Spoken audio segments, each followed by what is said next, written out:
Hey everyone, today's video is again about stupid shit flat earthers said or asked. It's from the same thread as in the last video. I told you that there's so much more retarded shit. We reached meanwhile 500 comments, that means that this thread is closed. I can tell you I'm not sad about that. I have never seen that much stupidity in one place. Let's pick a few examples more. The comments in this video are from this one guy who seems to have some serious mental issues. He got really angry at the end and called me devil worshipper and whatnot. The comment I pick from this nutjob is the following one. Living on a spinning water ball is impossible. I asked him if he knows that the Earth is not a water ball, and he answered that. 71 to 80% water, what the fuck do you call it, genius? No, the Earth is not 71 to 80% water. It's just the surface that is covered about 71% in water. It's just a thin layer on top if we compare it to the other layers down to the core of the Earth. The Earth's radius is about 6,378 kilometers long.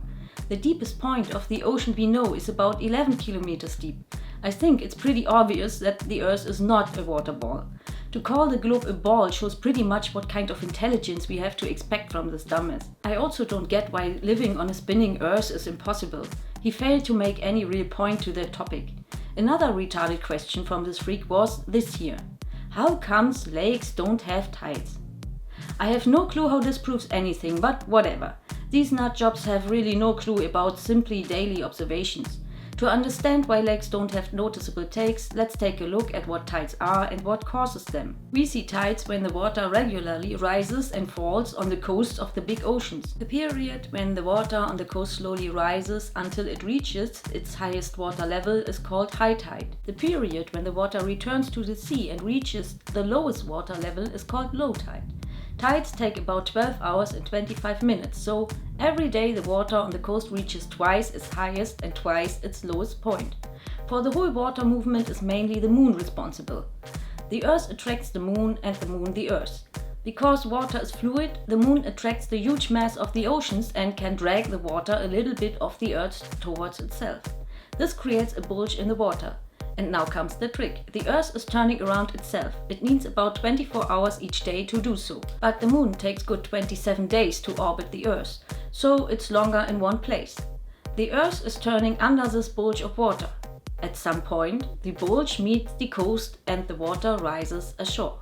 Now we come to the other side of the Earth where also a bulge in the ocean occurs. This is because of centrifugal force. Earth and moon revolves around one point. It lies inside the Earth. Because of that, the centrifugal force is working and the water is pushed outwards and creates the second water bulge.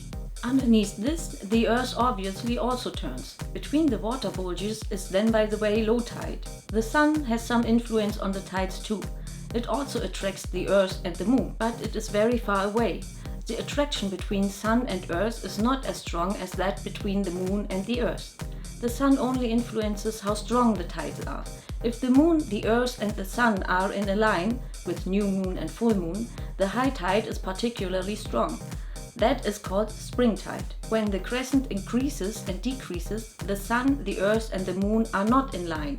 The forces of attraction of the Moon and the Sun act against each other, and the water bulge is smaller. This is called neap tide. If we come back to the tides of the lakes, they normally don't have noticeable tides. Even a huge lake has not enough water and thus mass to build a big bulge. Tides are strongly dependent on mass. And of course you cannot compare a lake with a huge ocean like the Atlantic. For example, the tide in Lake Michigan is described as 13 to 38 millimeters. This is so small that other larger effects completely mask any tide. And that's why lakes are considered non-tidal. Even in smaller seas that are surrounded by lots of land, such as the Baltic Sea or the Mediterranean Sea, the tides are hardly noticeable. They are there, but the water masses are so small that they only rise and fall a bit. I hope that answers this question at least a little bit. By the way, the solid part of the Earth is affected by tides too. So this is not as easily seen as the water tides. But I think it was enough for today. Let's not confuse the flatheads more than they already are. All we observe is almost perfectly explained with the Earth as a spinning sphere. Get over it, flatheads! And with that, I'll end this video. Thanks for watching, bye bye and stay tuned.